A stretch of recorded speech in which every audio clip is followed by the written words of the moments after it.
जय मसीह की दोस्तों मैं हूं मसीह में आपका भाई नवीन चौहान। दोस्तों एक बात मसीही जीवन में चलते हुए याद रखना कि हमारा जितना बड़ा विश्वास होगा उतनी बड़ी परीक्षाएं हमारे ऊपर आ सकती है और नहीं भी आ सकती है। परंतु एक बात हमने जो ज़्यादातर देखी है वह यह है कि जितना बड़ा विश्वास होता है किसी भी मनुष्य का, उसे उतनी बड़ी परीक्षाओं से होकर गुजरना पड़ता है। दोस्तों यह बात मैंने और आपने बजिंदर सिंह केस को लेकर भी सीखी है।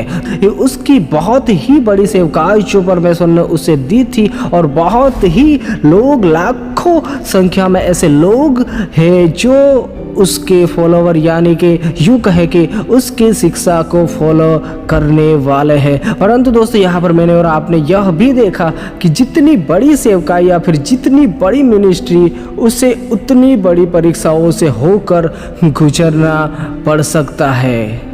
दोस्तों ऐसा नहीं होता कि मैं और आप मसीह में आए हैं या मसीह के पीछे चल रहे हैं तो हमारा लाइफ जो है, हमारा जीवन जो है वह शांति से चलेगा बिना क्लेश या फिर बिना दुख के। परंतु एक बात यह ध्यान दीजिएगा, जिस प्रकार वचन भी हमें सिखाने की कोशिश करता है कि जितने भी मसीही लोग धार्मिकता का जीवन जीने की कोशिश करेंगे, सच्चाई के मार्ग पर परमेश्वर के वचनों के अनुसार जीवन जीने की कोशिश करेंगे, वह लोग सताए जाएंगे या उसे शैतान की उस पर नजर होगी और उसे किसी न किसी के माध्यम से उसे सताया जाएगा। ज़्यादातर जगह पर यह देखा जाता है। इसलिए आप और मैं कोई भी मसीह में क्यों ना हो, आप मसीह में बहुत ही मजबूत विश्वासी होंगे या आपका विश्वास बहुत ही अटूट होगा परमेश्वर के वचनों के प्रति। परंतु ध्यान दीजिएगा उसमें भी मुझे और आपको परीक्षा का सामना करना पड़ सकता है। परंतु दोस्तों हमारे ऊपर अगर परीक्षाएं या फिर कोई भी ऐसा सताव या दुख या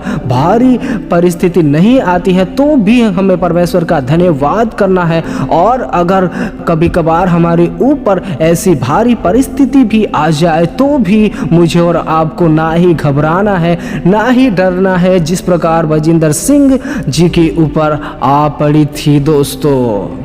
क्योंकि दोस्तों उसके बाद परमेश्वर की बहुत ही महान योजना रहती है, बहुत ही बड़ी योजना रहती है। जितनी बड़ी परीक्षा होगी उसके बाद जब परमेश्वर आपको और मुझे या उस व्यक्ति को छुड़ाता है तो दोस्तों उसके बाद परमेश्वर उसके जीवन में बहुत ही अनोखे कामों को करने पाता है। दोस्तों यह बात हमने बाइबल में परमेश्वर के कई दासों के द्वारा भी सीखी है, जिसमें से एक यूसुफ एक ऐसा अनोखा नाम है जो कि भाइयों के द्वारा ही बेचा गया। और दोस्तों जब हम देखते हैं कि जब उसे मिस्र में भी पहुंचाया जाता है और वह मिस्री स्वामी के घर में रहता है, तब उसे पता चलता है कि यहोवा जो है, परमेश्वर जो है, वह यूसुफ के साथ रहता है। और दोस्तों यूसुफ के माध्यम से भी परमेश्वर उस जगह पर भी बहुत ही आशीषित करता है उस स्वामी को, और हर एक कामों में यह बातों को वह स्वामी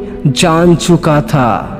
और दोस्तों यूसुफ को जो है वह सारे उस जगह का काम सौंपा गया था, यहाँ तक कि वह खाने की चीज़ों के अलावा कुछ भी नहीं देखता था। यानी कि सभी कामों की जो निगरानी है वह यूसुफ के हाथों में सौंप दी गई थी। परंतु उस जगह पर उस स्वामी की जो पत्नी जो रहते हैं उसकी नज़र यूसुफ पर बहुत ही गलत पड़ती है और वह उसके साथ व्यभिचार करने की मनसा में रहती है। वह बहुत ही दिन प्रतिदिन उसे उकसाती है, उससे बातें करती है। परंतु यूसुफ जो था वह परमेश्वर का भय मानने वाला था और वह इस काम को नहीं करता है। परंतु जब एक दिन ऐसा होता है कि उस जगह पर कोई भी नहीं थे, सारे नौकर से लेकर हर एक जब बाहर गए हुए थे, उस समय वह जो स्त्री है वह उस पर बुरी मनसा से और दोस्तों यूसुफ के साथ बहुत ही जबरदस्ती करने की कोशिश करती है। परंतु फिर भी यूसुफ जो था वह परमेश्वर के नज़र में एक विश्वास योग्य था। उसने परमेश्वर को सम्मुख जानकर उस जगह से भी वह भाग चलता है और उस जगह पर उल्टा इल्जाम उस पर ही लग जाता है और उसके बाद उसे बंदी गृह में डाल दिया जाता है। और दोस्तों उस जगह पर भी यूसुफ के संग परमेश्वर रहता था। परंतु दोस्तों एक बात ध्यान दीजिएगा, जब उस वचनों को आप और मैं पढ़ते हैं तो जब यूसुफ को बंदी गृह में डाल दिया गया था तो दरोगा की जो दृष्टि थी उसके मन में भी परमेश्वर ने उसके प्रति एक करुणा उत्पन्न की और उस जगह की भी सारी देखरेख जो है वह यूसुफ ही करता था। परमेश्वर की अनोखी योजना को तो मैं और आप उस जगह पर भी देख सकते हैं। और उस जगह पर कुछ दिनों के बाद राजा के जो पिलाने हारा और पकाने हारा था उसे कुछ घटनाओं के कारण जेल में डाला जाता है। दिन प्रतिदिन वह भी यूसुफ की निगरानी में उस जगह पर रहते हैं। परंतु कुछ दिनों के बीतने के बाद जब उसे स्वप्न दिखाई देता है पिलाने हारे और पकाने हारे को, और दोस्तों यूसुफ जब आता है और उसके चेहरों को देखता है उदासी में डूबे हुए, तब उससे पूछता है और वह अपने स्वप्न को उसे बताते हैं, यूसुफ को बताते हैं, क्योंकि वह सोचते थे कि इस स्वप्न का उत्तर या फिर जवाब किसी के पास भी नहीं है।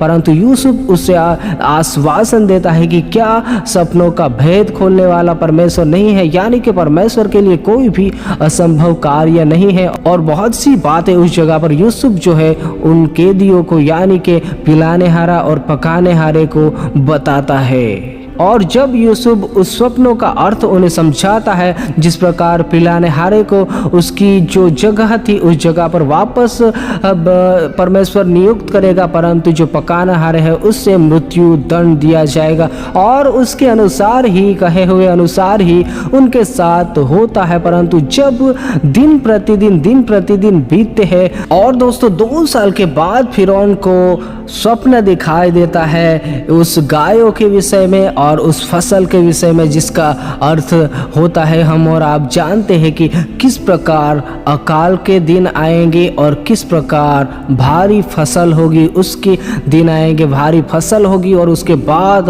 अकाल पड़ेगा। और उस भेद को खोलने वाला कोई भी उस जगह पर ना ही शास्त्री थे ना ही पंडित, कोई भी नहीं था। तब जाकर उस पिलाने हारे को अपनी गलती का एहसास होता है और वह यूसुफ के बारे में फिरौन को बताता है। और जब फिरौन उस घटना को, उस बात को सुनता है, तब उसके बाद यूसुफ को बुलाया जाता है उसे हर एक तैयारी के साथ। और किस प्रकार यूसुफ उस जगह पर उन सपनों का भेद प्रकट करता है। और दोस्तों हम जानते हैं कि यूसुफ किस प्रकार उस जगह पर सपनों का भेद प्रकट करता है और बताता है।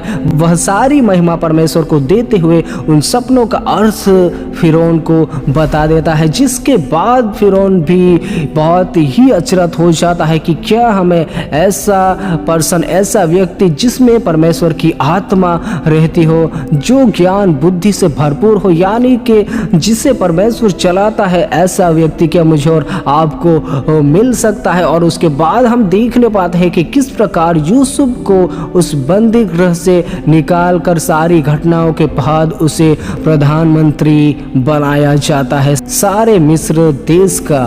दोस्तों यहाँ पर मुझे और आपको बहुत ही बात सीखने की, समझने की जरूरत है। अगर इन अध्यायों को, इन वचनों को हमें एक एक करके पढ़े तो हमें बहुत ही अनोखी बातें उस जगह पर समझ में आती है कि किस प्रकार यूसुफ को भाइयों के द्वारा बेचा जाता है। उसके बाद वह किस प्रकार उस मिस्री स्वामी के पास रहता है और उसके बाद उसे बंदी गृह में डाला जाता है। दोस्तों वह समय, वह सफ़र सिर्फ 1 दिन का, 2 दिन का या फिर हफ्तों का नहीं रहा या फिर महीनों का नहीं, परंतु कुछ सालों का रहा था दोस्तों। और हम देखने पाते हैं उसके बाद परमेश्वर उसके जीवन में क्या कार्य करता है। सीधे प्रधानमंत्री की जगह पर सारे देश का केवल और केवल राजा जो है राजगद्दी को छोड़कर किसी भी जगह पर उसे ऐसा नहीं कहता है कि वह सिर्फ उसे यही कहता है कि मैं सिर्फ राजगद्दी के दायरे में ही तुझसे बड़ा रहूंगा, बाकी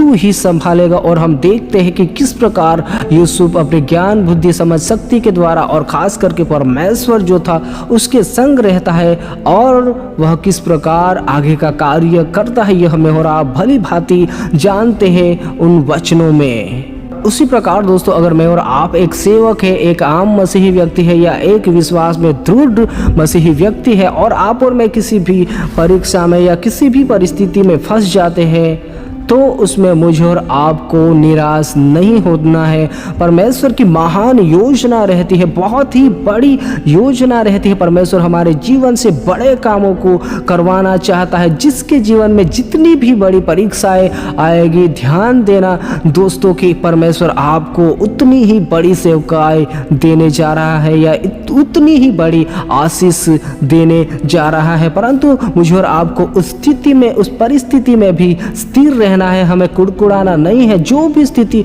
परिस्थिति आई होगी, अगर हम उस जगह पर निर्दोष रहे होंगे, यूसुफ की तरह हमने कोई भी ऐसा गलत काम नहीं करा होगा या फिर मैंने और आपने परमेश्वर के सम्मुख सच्चाई से अपना जीवन जिया होगा, तो ध्यान दीजिएगा कि आपके जीवन में बहुत ही बड़ा होने जा रहा है। अगर आप इस समय बंदी गृह में होंगे या किसी भी ऐसी समस्या से जूझ रहे होंगे, कोई भी ऐसा गलत आप पर आरोप भी अगर लगा होगा और आपने वह गुनाह किया ही नहीं होगा, तो दोस्तों ध्यान दीजिएगा कि परमेश्वर आपके जीवन में आने वाले समय में बहुत ही बड़ा करने वाला है। और एक बात ध्यान दीजिएगा कि हमारे जीवन में उतार चढ़ाव तो आते ही रहेंगे, परंतु एक बात ध्यान दीजिएगा कि हमारे जीवन में ऐसा मोड़ तो आता ही रहेगा, गिरना उठना। परंतु अगर आप और मैं अगर उस समय भी दृढ़ रहते हैं, तो समझ जाइए कि परमेश्वर आपके जीवन में बहुत ही बड़ा करने जा रहा है। इसी प्रकार हम बजिंदर सिंह केस को लेकर भी समझ सकते हैं कि अगर वह निर्दोष है, उसने कोई भी ऐसा कार्य नहीं करा, जो भी परिस्थिति में वह फंसा है, तो आने वाले समय में उसके जीवन में बहुत ही बड़ा काम होने जा रहा है।